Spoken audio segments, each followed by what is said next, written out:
Hello students, कैसे हैं आप। मैं गुरमेश सर दक्ष अकेडमी लाडवा यूट्यूब चैनल में आपका स्वागत करता हूं। बच्चों, आज हम एससीओ फॉर एलसीएम में जो रेशो से रिलेटेड क्वेश्चन है वो हम डिस्कस करेंगे। So let's start. चलिएगा बच्चों, शुरुआत करते हैं कि बहुत इंटरेस्टिंग क्वेश्चन के साथ। दो संख्याएं 4:5 के अनुपात में हैं, यदि उनका एचसीएफ यानी कि महत्तम समापवर्तक 8 हो तो दोनों संख्याएं तथा उनका एलसीएम ज्ञात कीजिए। बच्चों, इस बेसिक क्वेश्चन से हम शुरुआत कर रहे हैं, कंसेप्ट क्लियर करेंगे और इसी के बेस पे फिर हायर लेवल के जो क्वेश्चंस आएंगे वो हम डिस्कस करेंगे। तो इस क्वेश्चन को ज़रा ध्यान से समझ लीजिएगा। हमें रेशो दिया गया है, यानी कि जो अनुपात दिया गया है बच्चों वो दिया गया है दो संख्याओं का 4:5, और जो हमें एचसीएफ यानी कि महत्तम समापवर्तक दिया गया बच्चों दिया गया 8।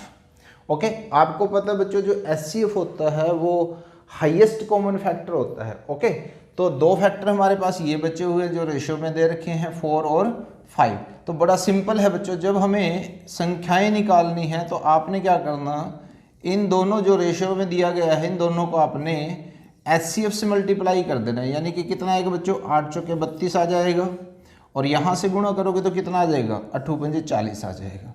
यानी कि एक नंबर हमारे पास 32 होगा और दूसरा नंबर बच्चों हमारे पास होगा 40। समझ पा रहे हो। जब भी एचसीएफ दे रखा हो, रेशो में हो, तो आप डायरेक्ट मल्टीप्लाई कर दीजिएगा, नंबर आपके पास आ जाएंगे। ओके, अब देखिएगा दोनों संख्याएं हमने ज्ञात कर ली हैं, यहाँ पे क्लियर है पॉइंट। अब हमें निकालना बच्चों एलसीएम। तो एलसीएम क्या होगा, देखिएगा इन दोनों संख्याओं का एलसीएम क्या होगा। यहाँ पे हमें दोबारा से फैक्टर करने की जरूरत नहीं है बच्चों। देखिएगा ये कॉमन फैक्टर है, हाईएस्ट कॉमन फैक्टर है। ओके, एक फैक्टर 4 बचा हुआ है और एक फैक्टर 5 बचा हुआ है, यानी कि आप इसको 4 और 5 से मल्टीप्लाई कर दें। बहुत इंपॉर्टेंट पॉइंट है बच्चों। तो जब आप इसको मल्टीप्लाई करेंगे तो यहाँ से देखिएगा कितना आ जाएगा, 160। तो ये होगा इन संख्याओं का एलसीएम। ध्यान से समझ लें जरा। अगले जो क्वेश्चन आएंगे बच्चों वो इसी कंसेप्ट बेस्ड होंगे और हायर लेवल पे भी हम जाएंगे, और पहले एक बार कंसेप्ट क्लियर कर लें। तो जब हमें संख्याएं ज्ञात करनी है तो डायरेक्ट मल्टीप्लाई कर दोगे आप एचसीएफ से। ओके, एलसीएम निकालना है तो एचसीएफ तो आएगा ही आएगा, और बाकी बचे हुए ये दोनों आप साथ में मल्टीप्लाई कर देंगे। ध्यान ये रहे इनके बीच में कुछ भी चीज़ कॉमन नहीं होनी चाहिए बच्चों। ओके, तो यहाँ से हम इसको इस तरीके से भी समझ सकते हैं। देखिएगा जरा ध्यान से, अगर हमें रेशो इस तरह से दे रखी हो दो नंबर की एक्स और वाई, और जो एचसीएफ दे रखा हो वो हम मान के चलते बच्चों एस से डिनोट करते हैं। ओके, तो जो नंबर्स होंगे ध्यान से नोट कर लें जरा इसको। जो नंबर्स होंगे बच्चों वो क्या आएगा, एच एक्स, और जो दूसरा नंबर होगा बच्चों वो क्या आएगा, एच वाई। और यहाँ से जो इंपॉर्टेंट पॉइंट है बच्चों, एलसीएम आपने नोट करना है तो वो हमेशा एच।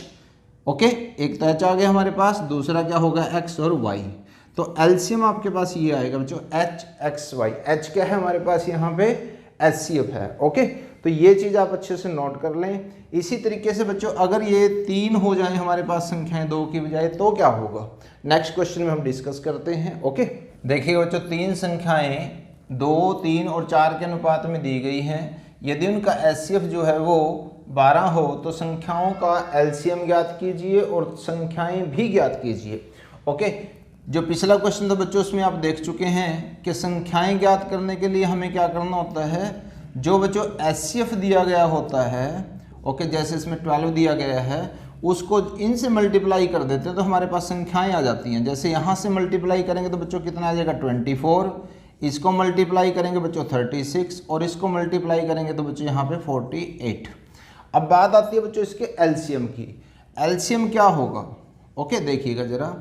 अगर बच्चों हम इसको 12 को 2 से 3 से और 4 से मल्टीप्लाई करते हैं तो हमारा 288 आता है। ओके, वो है हमारा एलसीएम नहीं होगा। तो एलसीएम के लिए आपने ध्यान रखना है, जैसे 2 इस और ये 4, जैसे 2 और 4 में 2 कॉमन है तो कॉमन को आप बच्चों इसमें से कट कर सकते हैं, और जो बाकी बचा होगा उनको आप इस तरह से एचसीएफ के साथ मल्टीप्लाई कर देंगे तो आपके पास ये आ जाएगा बच्चों एलसीएम। क्लियर है बच्चों। तो इसका आएगा एलसीएम 144। समझ पा रहे हो इस पॉइंट को। अब देखिएगा अगर हम इनको मल्टीप्लाई करते हैं तो क्या होता है, फिर बच्चों 288 आता है। हमारा 144 एलसीएम क्यों आया, ध्यान से देखिएगा। जब आप इसके फैक्टर करते हैं बच्चों, देखिएगा एक फैक्टर तो आपका एचसीएफ हो गई होगा, 2 कर लीजिएगा, और इसी तरह से यहाँ से देखिएगा 3 आएगा, और यहाँ से बच्चों 12 × 4 आता है। तो 4 को हम कैसे लिख सकते हैं, 2 × 2। तो जो एलसीएम का रूल है बच्चों वो क्या होता है, जो कॉमन फैक्टर है सभी में वो लेना होता है ओके, जैसे इसमें 2 है तो 2 आ गया आपके पास, और जो बाकी बच जाते हैं वो भी लेने होते हैं। जैसे इसमें से 2 बचा हुआ है और इसमें 3 बचा हुआ है।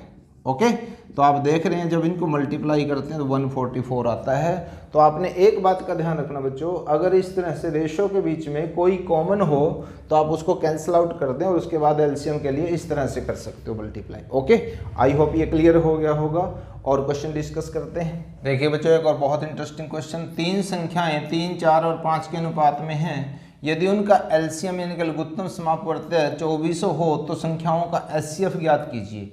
अब की बार बच्चों हमें एचसीएफ फाइंड आउट करना है, हमें एलसीएम दिया गया है। तो सबसे पहले तो देखिएगा बच्चों, संख्याएं तो हम इसी तरह से लिखेंगे जो रेशो में है। ओके, 3:4:5। तो यहाँ पे बच्चों हमें दिया गया है एलसीएम, और एलसीएम कितना दिया गया बच्चों? 2400। क्लियर है।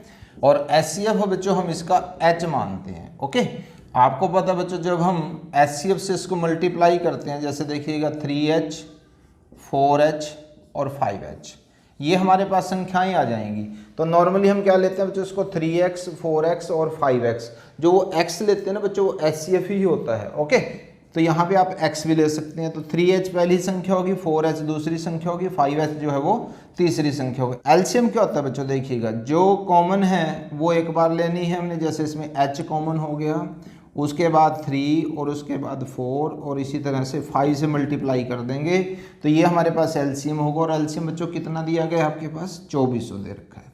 ओके, तो आप क्या करेंगे बच्चों? इससे डिवाइड करेंगे तो h की वैल्यू कितनी आएगी बच्चों? यहाँ से देखिएगा 2400 हो गया ये, और जब आप इनको मल्टीप्लाई करते हैं तो बच्चों कितना आता है? 60। तो जब आप इनको कैंसिल करते हैं तो ये 40 आ गया, यानी कि जो एचसीएफ है बच्चों वो कितना आया हमारे पास? 40। क्लियर है। आई होप यहाँ तक क्लियर हो गया होगा। ओके, अगर संख्याएं हमें फाइंड आउट करनी है तो इस तरह से इनसे मल्टीप्लाई कर देंगे हम, तो हमारे पास संख्याएं भी आ जाएंगी।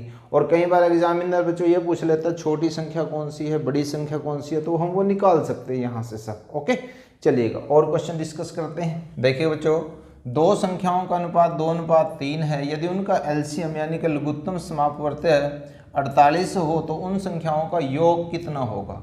तो सबसे पहले तो बच्चों देखिएगा जो रेशो दे रखी है हमें वो 2:3 दी हुई है। ओके, अब की बार बच्चों हमें दे रखा है यहाँ पे एलसीएम। क्लियर है बच्चों। तो बच्चों हम मानते हैं संख्याएं जो है बच्चों वो 2x और 3x, 2x और 3x। जो x है बच्चों ये हमारे पास एचसीएफ होता है। क्लियर है पॉइंट। तो एलसीएम क्या होता है बच्चों? जो कॉमन है वो एक बार यानी कि x हम लेंगे इसमें से, और 2 और 3 दूसरे फैक्टर्स हैं उनसे मल्टीप्लाई करेंगे तो ये कितना आ जाएगा बच्चों? 48 आ जाएगा इक्वल टू, और यहाँ से x की वैल्यू जो है बच्चों वो कितनी आ जाएगी? 8 आ जाएगी। तो इस तरह से जो संख्याएं होंगी बच्चों हमारे पास वो कितनी आएंगी? 16 और यहाँ से 24। अब आपसे क्या पूछा गया है? उन दोनों संख्याओं का योग पूछा गया है। ओके, योग का मतलब है आपने इन दोनों को प्लस करना है, तो आपका आंसर आ जाएगा 40। क्लियर है पॉइंट बच्चों। तो इस तरह से बड़ी संख्या, छोटी संख्या, योग कुछ भी पूछ सकता है एग्जामिनर आपसे, कई बार डिफरेंस भी आता है। तो आपका मेन जो कंसेप्ट है बच्चों वो ये है कि एलसीएम अगर दिया होगा तो वहाँ से हम एचसीएफ कैसे निकालेंगे, नंबर्स कैसे निकालेंगे, सारे क्वेश्चन इसी के बेस पे हैं। ओके, और क्वेश्चन डिस्कस करते हैं। देखिए बच्चों नेक्स्ट क्वेश्चन, दो संख्याओं का अनुपात 3:4 है। यदि उनका एचसीएफ और एलसीएम का गुणनफल 2028 हो तो उन संख्याओं का योग कितना होगा?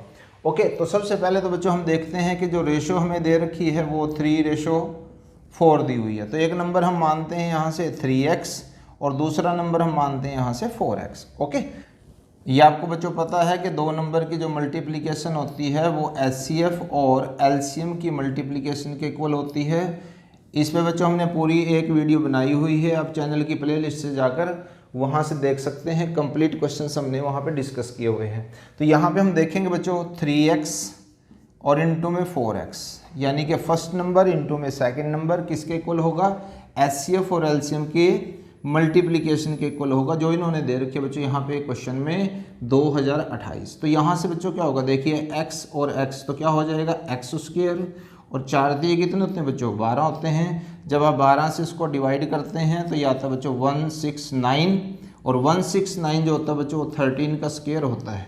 तो इसका मतलब जो x की वैल्यू है आपके पास वो आएगी 13। ओके, तो यहाँ से जो नंबर आएंगे हमारे पास वो क्या होगा? 39, और इसको मल्टीप्लाई करोगे तो यहाँ से 52। क्लियर है बच्चों। तो जब हमसे क्या पूछा गया है, यहाँ पे योग पूछा गया है, तो जब आप इनका योग करते हो तो योग के लिए क्या करना पड़ेगा बच्चों, इनको प्लस करना पड़ेगा। तो प्लस करके कितना आता है बच्चों, 91। आई होप यहाँ तक क्लियर हो गया होगा।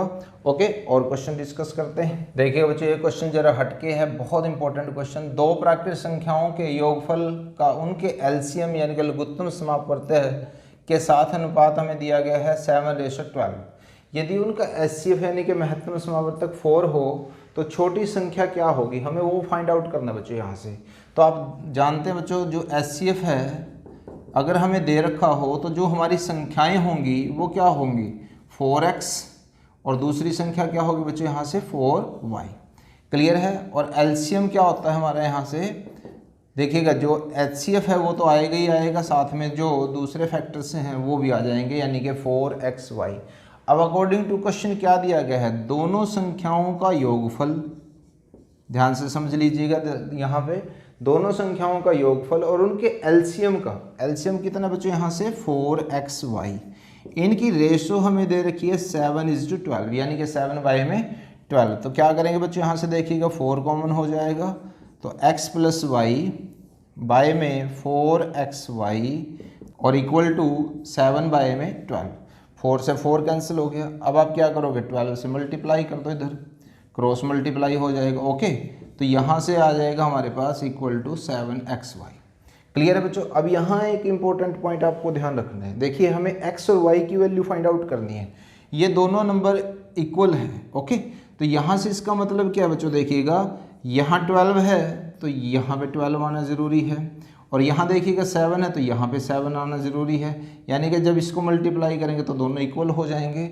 अब बच्चों हमें यहाँ से ऐसे दो नंबर फाइंड आउट करने हैं जिनको ऐड करने से तो 7 आए और मल्टीप्लाई करने से 12 आए।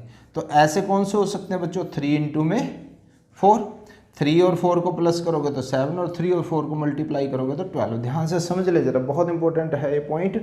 ओके, इस तरह से हम नंबर फाइंड आउट कर लेंगे यहाँ से। लेकिन हमसे पूछा गया कि जो एक्चुअल में नंबर है उसमें छोटी संख्या कौन सी है। ओके, तो x हम इसको x मानते हैं और इसको हम y मान लेते हैं यहाँ से। तो जब हम 3 से मल्टीप्लाई करेंगे तो 12 आएगा, और जब बच्चों यहाँ से 4 से मल्टीप्लाई करेंगे तो कितना आ जाएगा, 16 आ जाएगा। तो ये हमारे छोटी जो संख्या बच्चों वो कितनी आएगी, 12 आपका आंसर हो जाएगा। बहुत इंपॉर्टेंट और एक अलग क्वेश्चन है, ध्यान से समझ लें इसको दोबारा से बच्चों। ओके, आई होप बच्चों आज की क्लास आपको बहुत अच्छी लगी होगी, सभी कंसेप्ट अच्छे से क्लियर हुए होंगे। सो वीडियो को लाइक शेयर कमेंट करना मत भूलिएगा।